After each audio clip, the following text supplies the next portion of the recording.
Oke, guys, saya ingatkan kembali bahwa pada bab ini kita akan membahas lebih detail lagi. Tapi sebelumnya, di sini saya ingatkan kembali materi 2 minggu lalu bahwa dalam setiap teks itu ada 3 komponen, atau bisa dikatakan every clause. Setiap klausa itu memiliki yang pertama represents experience. Dia menjelaskan kejadiannya. Nah, itu adalah bagian dari field. Kemudian setiap klausa itu interacts with someone. Nah, ini adalah bagian dari tenor. Dan yang terakhir adalah every clause organizes the message so it makes sense. Nah, ini bagian dari mood. Hari ini kita fokus pada yang pertama, represent experience. Nah, ini kita kaitkan dengan yaitu landscape of human experience. Apa maksudnya landscape of human experience? Yaitu bahwa setiap klausa itu menunjukkan apa yang dilakukan, apa yang terjadi. Dan pada landscape of human experience itu ada 3 bagian. Yang pertama, yang paling inti itu adalah proses. Apa ini proses? Proses ini adalah meta language ya. Jadi bukan proses berarti bagaimana membuat sesuatu, tapi proses ini adalah sebutan lain dari verbal group yang ada dalam klausa. Kemudian proses ini biasanya dilingkupi atau diikuti dengan partisipan. Nah, partisipan ini adalah nominal group yang melakukan proses. Seperti apa contohnya? Nanti akan kita lihat contohnya. Kemudian selain proses dan partisipan itu ada lagi namanya circumstance. Oke, circumstance ini adalah keterangan dan biasanya dia berupa prepositional phrase atau adverbial group atau bisa juga nominal group. Kemudian dikaitkan lagi dengan conjunction group yang biasanya menghubungkan antara satu klausa dengan klausa yang lainnya. Oke, kemudian, nah di sini adalah contohnya. Misalnya ada sebuah klausa, the shop closes at 6. The shop ini adalah nominal group, kita sebut sebagai participan. Closes ini adalah verbal group, kita sebut sebagai proses dari klausa ini. Kemudian at 6 itu adalah circumstance-nya atau dia adalah prepositional phrase ya.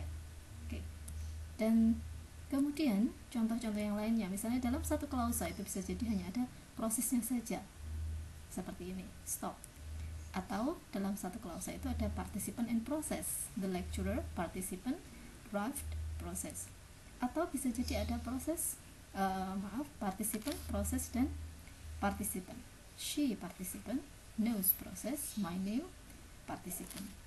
Oke, atau bisa jadi ada participant, the rain, process came, slowly ini adalah circumstance. Dan yang terakhir contohnya adalah participant we, process thank, participant lagi her, warmly adalah circumstance.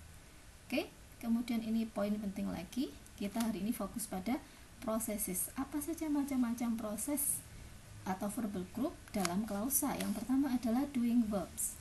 Doing verbs ini menyatakan aktivitas fisik yang terlihat.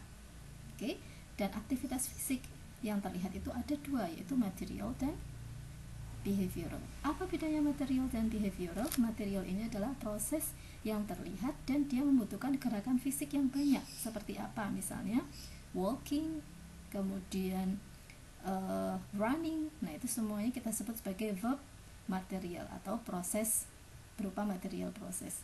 Behavioral terlihat tapi dia tidak membutuhkan fisik yang berlebihan. Misalnya apa? Seperti sleep. Orang yang tertidur terlihat dia menutup matanya tapi dia tidak membutuhkan gerakan yang signifikan. Kemudian yang kedua adalah projecting verbs. Apa itu projecting verbs? Ini adalah aktivitas yang dia ada hubungannya dengan keadaan psikologis atau dari dalam. Dan ini ada 2 macam, yaitu mental dan verbal. Mental ini bagaimana? Mental itu aktivitas yang tidak terlihat. Seperti apa? Berpikir, think. Nah, kita tidak bisa melihat orang itu sedang berpikir ataukah dia sedang melamun, tapi itu adalah aktivitas. Nah, verb yang seperti itu kita sebut sebagai mental process. Kemudian verbal process itu apa? Nah, kalau verbal ini menurut saya sangat mudah mengetahuinya karena ini terkait dengan ucapan atau aktivitas oral. Seperti apa? Seperti kata say, tell, kemudian explain. Nah, itu semuanya adalah verbal process. Yang terakhir adalah being verb, atau yaitu kata kerja yang dia tidak berupa aktivitas fisik terlihat ataupun yang tidak terlihat, tapi dia berhubungan dengan keadaan atau state. Misalnya apa? Ini ada dua macam, yaitu existential process dan relational process. Nah, existential process ini sangat mudah dikenali, yaitu dengan adanya kata there is, exist. Nah, jadi kata exist itu adalah ada, maka hanya menggunakan kata there yang diikuti dengan there is. Nah, is-nya itu kita sebut sebagai existential process. Kemudian yang relational process ini apa? Nah, relational process ini mungkin yang selama ini kita kenal sebagai nominal sentences. Dan relational process itu ada dua macam lagi, yaitu relational attributive dan relational identifying. Relational attributive seperti apa? Misalnya my room is small. Nah, di situ ada kata is. Nah, is di situ dia bukan doing verb, dia juga bukan projecting. Nah, dia juga bukan eksistensial, maka dia masuk ke relational. Kemudian my room is small. Nah, small itu memberikan atribut, memberikan sifat kepada my room, maka kita sebut sebagai relational attributive. Kemudian yang terakhir adalah relational identifying. Nah, ini mirip dengan atributif, cuman bedanya adalah kalau relational identifying itu semacam memberikan identitas, ya. Misalnya my room is in the right. My room is on the right. Ya, ruangan saya ada di sebelah kanan.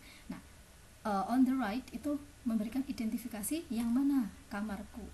Ya, jadi dia mengidentifikasi the room. Maka my room is on the right, is di situ kita sebut sebagai relational relational identifying. Kemudian my room-nya kita sebut sebagai identified, kemudian on the right kita sebut sebagai identifier. Oke.